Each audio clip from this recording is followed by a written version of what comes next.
so hard. Now everything is easy 'cause of you.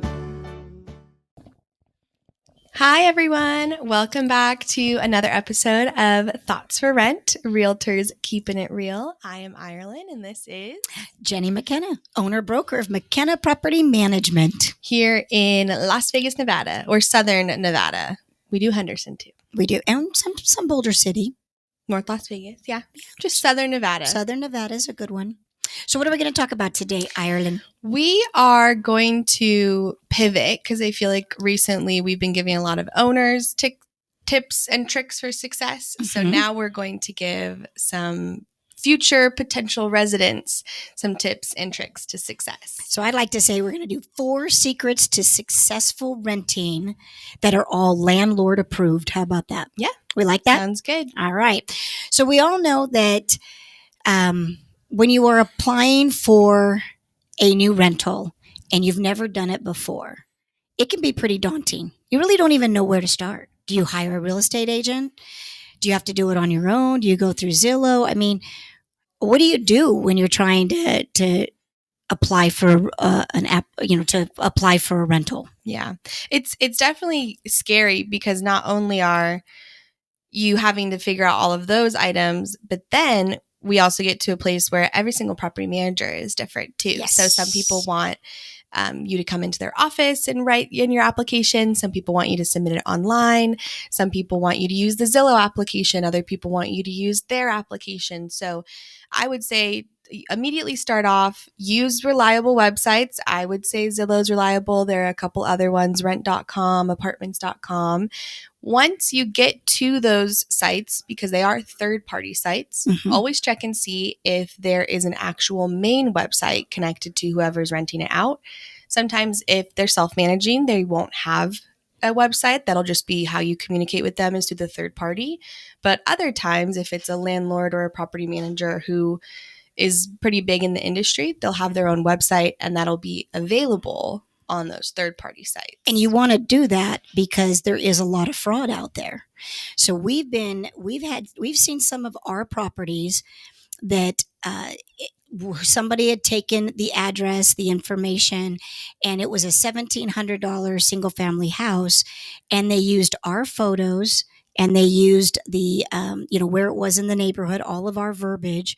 And they started advertising it for $1,400 or something like that. So it's always a different amount, but yeah, it's always like super high or super cheap. Yeah, it's usually super cheap so they can get a bunch of activities. And then when we'll call them the victim, when the victim calls them up or inquires about that property, the scammer will say, "Oh yeah, there's 3 other applications in on this. You need to send me $200 right now if you want me to hold it, or $400 if you want me to hold it." All of that, big red flags. So what Ireland's saying is exactly right. Just kind of, dig a little deeper, and if it about the only time there wouldn't be an actual website would be if it's self-managed. And I think you could tell that right away because you'd be talking to the owner. So you could always verify the owner's name with who owns the property. And that's one way that you could verify that. So I'd like to say secret number 1 is timing is everything. And what I mean by that is there's a lot of people that will know that they're moving out of their rental into another rental, and they'll want to start looking 60 days before their move date. And that's just not practical. No owner is going to hold their property off the market for longer than 2 weeks. So in reality, you really shouldn't start looking for your property till it's about 30 days out. Because if you go more than that and you find that perfect rental, guess what? They're not going to hold it for you. Yeah, it's definitely a game of playing refresh. Once you find the specific third-party site that you really enjoy, or even if you find the specific landlord that you enjoy and they have their personal website, they're going to be updating that information daily. Things are coming on and off the market every single day. And so it really is a matter of when you're waking up and you're making your morning coffee, head on to the website, have it bookmarked, and refresh the page. Because you are going to want to move fast, and then the system itself will move fast. There's going to be a lot of the properties you might re-see them, but a lot of those new ones that maybe you really like or really desirable, they might only be on the website for maybe 3 days, if not potentially even go faster. And I think your mid-month is kind of the golden hour, because what we find is most management companies will have the residents move out at the end of the month. It's just kind of the way to manage move outs. So everybody will leave at the end of the month, and then there's a walkthrough that is performed, and then that property usually gets back on the market anywhere from like 10 to 14 days later, sometimes earlier, but for the most part, 10 to 14 days. So that's why I say mid-month is kind of your perfect time. That's when the new inventory will start coming on, and that's when you can be really actively involved on trying to find that property. Awesome. And then, so that your first, tip for success would be that you got to get the timing right. Just like everything, life is all about timing. But the second secret that we have for you today is how to really nail your application, how to make it perfect. The very first thing I will say, and I'll say it until I'm blue in the face, is never leave a section of your application blank. Even if you're a stay-at-home mom or a stay-at-home dad, or even if you're receiving benefits from the government, or however you're receiving income, whether you receive it or don't leave the income section blank. If you're not making any income because you're a stay-at-home mom, write that you're a stay-at-home mom and write that your income is zero. Yeah. Because that's going to answer so many questions that will ultimately delay your process if we're going to have to seek out those answers from you. Right. Blank is never good. And there will be applications out there where some parts aren't required. Obviously, that little red asterisk that we're all familiar with on the websites. Even if there isn't a red asterisk next to it, still fill it in. Give as much information as you can, because that's presenting a 100% full application is going to make everything go by faster. Right. And what do you look for? I mean, we're going to speak under McKenna Property Management's criteria, but we pretty much follow in the same path as all the other Southern Nevada property managers. What are we looking for a really good approved application? We're looking for a rental history. Mm-hmm. So even if you are living at home, or even if you're in a roommate situation where you're not paying the full rent, but you're paying a portion of it, fill that in. Don't leave it blank. Part of that rental history that we're looking for is how long you've been there, how much you've been paying, and if anyone can provide a referral, your previous landlord or your previous property manager, that information is something we're looking for to get that referral. We're looking to verify your income. So we're looking to see not only how much you make, but how long you've been making it. If you've been with the company for a while, a lot of people love to share, if they are going through a job transfer, they'll be transparent. Some people love to share that they're looking to receive an increase because it's that time for them, or they're getting a promotion in their company. So that's always something great to share. We are looking for people to be transparent, obviously, about how many people are going to be living in the home, transparency on emotional support animals and animals in general. We're looking for transparency on, also, this is probably a very niche one, but we're also looking for transparency on your vehicles, because our HOAs here in Nevada are, as we've mentioned before, crazy. Mm-hmm. And that helps with parking passes and parking permits. And if there's assigned parking in the complexes. So all the previous ones, and then the parking ones. Yeah. And some of individuals' work vans aren't going to be allowed in some of the HOAs. So it would be great if we knew that when you were putting in the application, not to say we would deny you on it, but we could say to you, hey, your work van doesn't work with this HOA. You're going to have to park it outside of the complex. And some are like, okay, I'll bring a car to work and then park it there and whatever. But if they weren't told that could really be a stumbling block when they tried to move in. And a lot of our HOAs also have requirements. Some HOAs can actually determine what pets are allowed in the community. So some people also will apply with animals that don't match the HOA criteria. And that's great for us to know, because had you moved in without knowing that, then a violation might be issued. Same thing, we also have 55 and up communities here. Mm-hmm. So your age is important, because if we have a 55 and up community and you're not within that criteria, then that's also going to cause problems. Right. I just think the biggest thing is be honest and leave no blanks. Right? Yeah. Be honest and leave no blanks, because the management companies, I can speak from McKenna Property Management, we want you to get approved. We are hoping you get approved. So we're going to do everything we can to look at the in the light of approval. We're not just looking to get you denied. But if you leave things blank, or if you leave things where we have to track you down to get the answers as far as what kind of dog, with the poundage of the dog, the vehicles, yada, yada, you could lose out by another application coming in and the other application being approved before we got the answers for you. Absolutely. This is also a very niche one, but it just happened with me this week, which is why it's on my mind.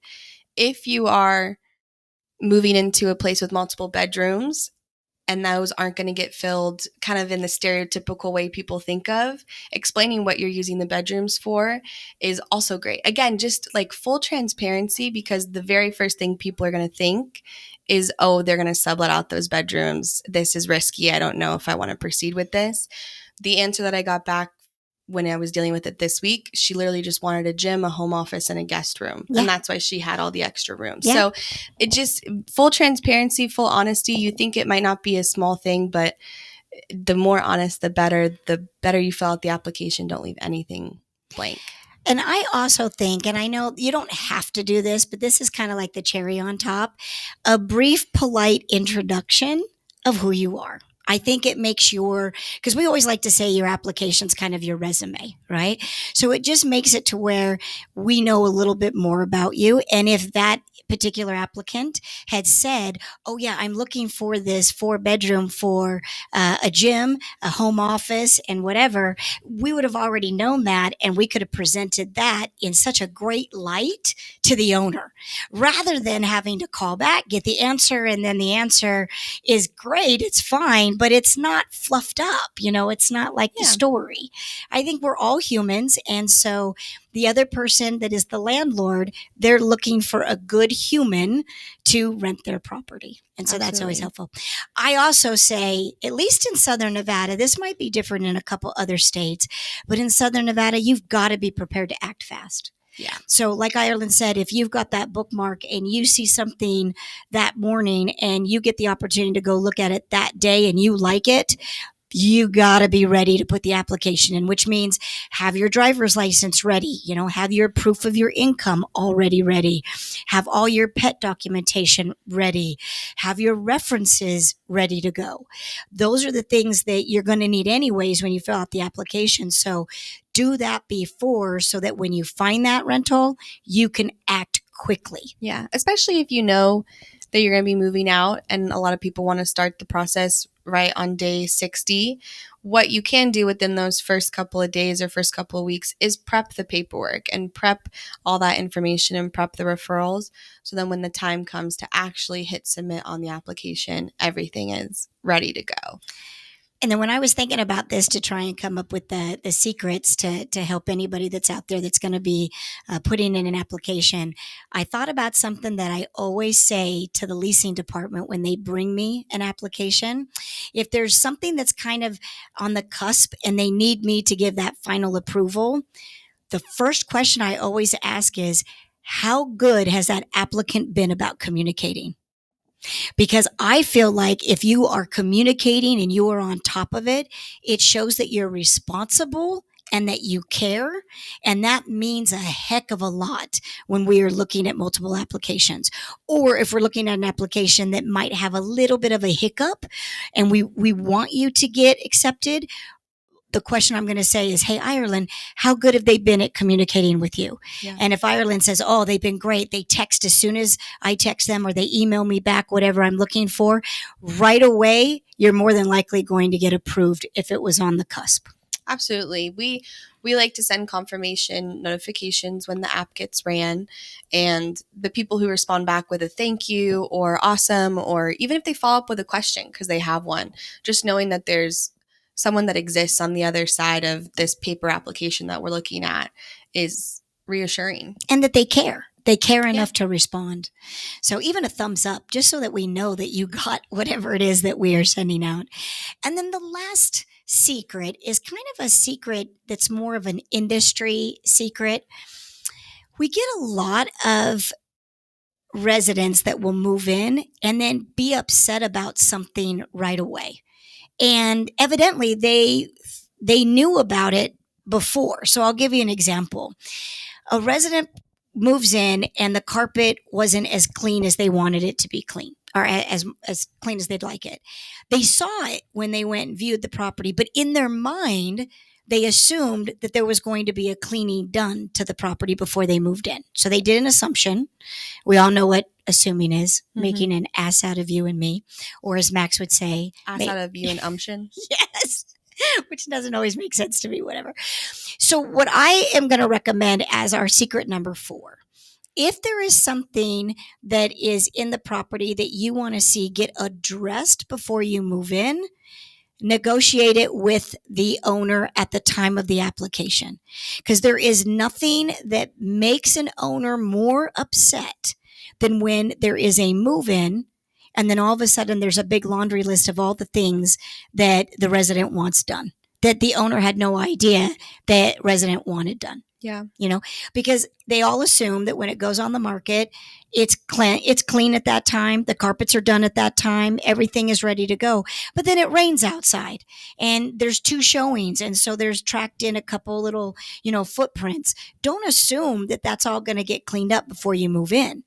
Now, if you were to ask for that with your application, now the owner's happy because A, he's got a good application he's looking at. So he's like, oh, good, I'm going to get the property rented. It won't be vacant. And 2, if you just ask for a light, floor cleaning, he's not going to say no to that. He's going to be fine with that. Or if if somebody had used the toilets and the bathroom has some splash up on the mirror, we don't want somebody to move in necessarily to quote unquote a dirty house, but we also don't know that it is dirty if you don't say something in the application. Yeah. So that's one thing that people don't explain or help applicants with. And I think that when they move in, their set of expectations is of one thing, and then they get disappointed because it's not met.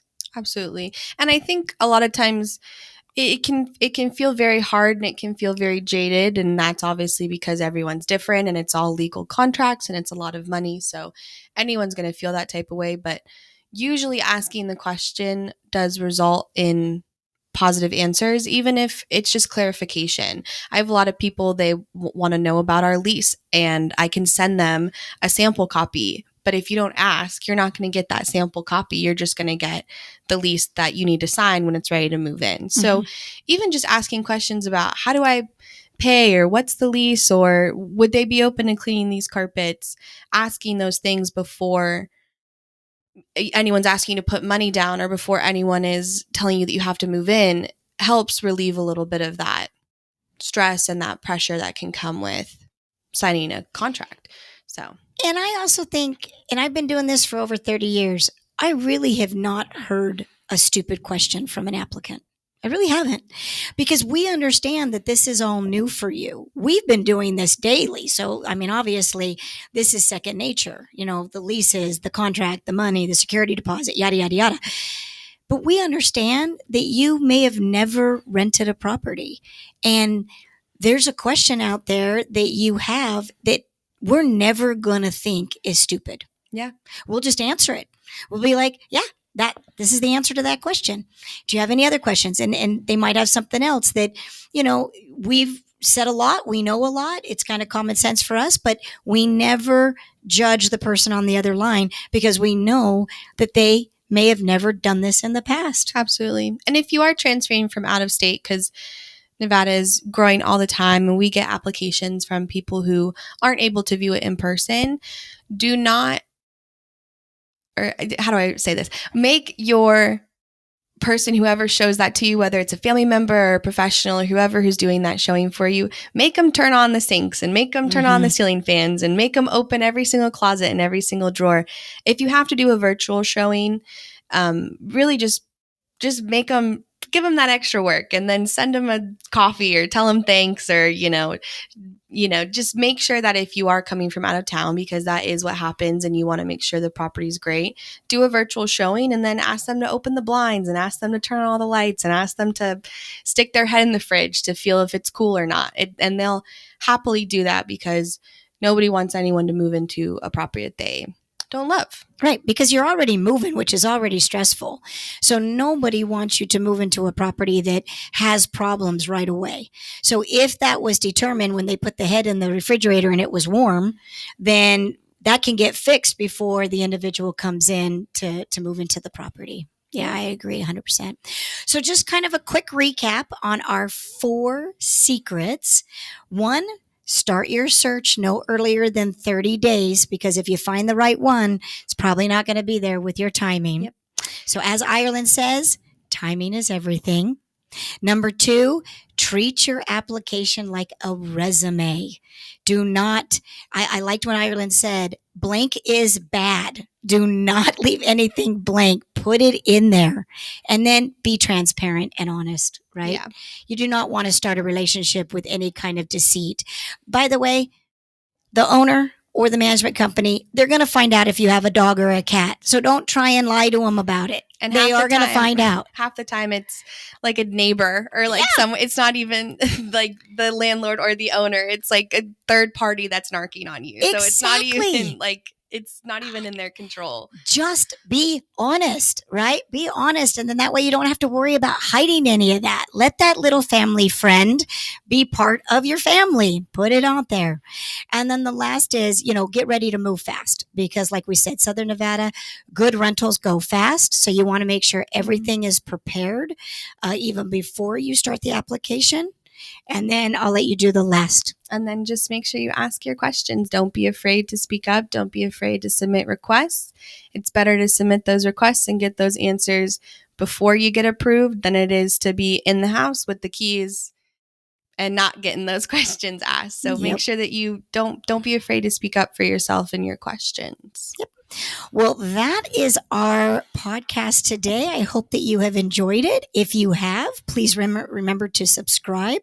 If there is, or to share it, if you've got somebody that might be going out there to look for a rental in any state, these 4 things are pretty good secrets to give to anyone. And then if there's anything that you want Ireland and I to talk about, we are open to suggestions. We always want to give you the information that you guys want. And again, I'm Jenni McKenna, and you are? I'm Ireland, and we're just keeping it real with you guys. Absolutely. We'll see you next week. Oh, there you go. Sound good? Okay, good. I'll pass over to Ireland. Here you go, Ken. Thanks, Pops.